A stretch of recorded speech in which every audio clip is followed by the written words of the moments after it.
We've all been there, right? You're in the middle of doing something and boom, your favorite app just dies on you. It feels chaotic, totally random, but it's not. So today, we're going to pull back the curtain and see exactly why that happens, and more importantly, how programmers can build software that actually anticipates the unexpected, turning a crash into a controlled response. You know that feeling, that little jolt of frustration when, poof, the app just vanishes. But what if I told you that sudden stop isn't some weird mystery? It's a very specific event, an event that good programmers can actually see coming and prepare for. So what is happening behind the scenes? You'd be surprised, but even the best, most carefully written code can run into situations it just wasn't prepared for. Let's dig into why these seemingly perfect programs sometimes just stop. Okay, to really get a handle on this, you've got to know that not all errors are created equal. In the programming world, they basically fall into three very different categories. And knowing the difference? Well, that's the secret to building software that doesn't just give up. So this slide basically lays out the three big challenges every programmer deals with. First up, you've got your compile time errors. Honestly, think of these as simple typos that the computer finds for you before you can even run the code. Easy. Then you have logical errors, where the program runs just fine, but the answer it gives is just wrong. And finally, the really tricky one, the runtime error.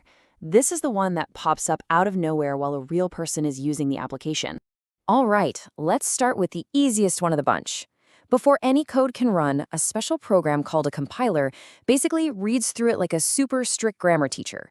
If you make a mistake, a typo, a forgotten semicolon, the compiler just stops and says, "Nope, I don't understand this. Your program won't even get off the ground." And here is a textbook example. Just a simple capitalization mistake, a capital P that should be lowercase. Your coding software will probably light up with red squiggly lines the second you type this. The code will absolutely refuse to run, which makes these errors by far the easiest to find and fix. Okay, now we're leveling up in difficulty. Let's talk about logical errors. These are way sneakier. Why? Because the code's grammar is perfect. The program runs without a single complaint from the computer.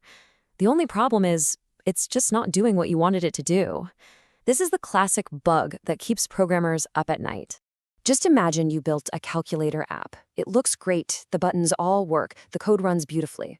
A user types in 2 plus 2, hits enter, and the answer is 5. See, the program didn't crash, it's not broken, it's just confidently completely wrong. And that is the very definition of a logical error. So here's the kicker with these kinds of bugs. The computer has no idea they exist. It's just doing exactly what you told it to do. The only way you can find these is by doing some serious testing, checking your work over and over to make sure the results are what you actually expect. This is all on the programmer. So we've talked about errors the computer can find, and we've talked about errors that testing can find. But there is a third kind of error, the one that hides from both. This is the ghost in the machine. This is the one responsible for those sudden, frustrating crashes we started with. Yeah, this error, it's patient. It doesn't show up when you're writing the code. It doesn't show up during testing. It waits. It waits for that perfect, unpredictable moment when a real user is using your software out there in the messy, real world. We call this a runtime error, and in the world of Java and many other languages, it has a very specific name, an exception. It's an unexpected, exceptional event that happens while the program is running, and if nobody told the program what to do in that situation, it just crashes. Let's make this super real. Say your app needs to read a settings file called data.txt to work properly. When you were testing it, the file was always there, so it worked every time. But now a user has the app, and maybe they accidentally deleted that file. Your app goes to look for it, and it's gone. The program has no instructions for this scenario, so it basically just throws its hands up in the air and says, "I'm done." And that's your crash. So an app crashes. Big deal, right? Just restart it. Well, sometimes it's a minor annoyance, but sometimes the exact same kind of error can be, well, a lot more serious. And this slide puts that into perfect perspective.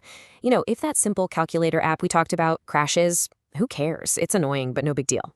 But what if the software that crashes is running the navigation system on an airplane in the middle of a flight?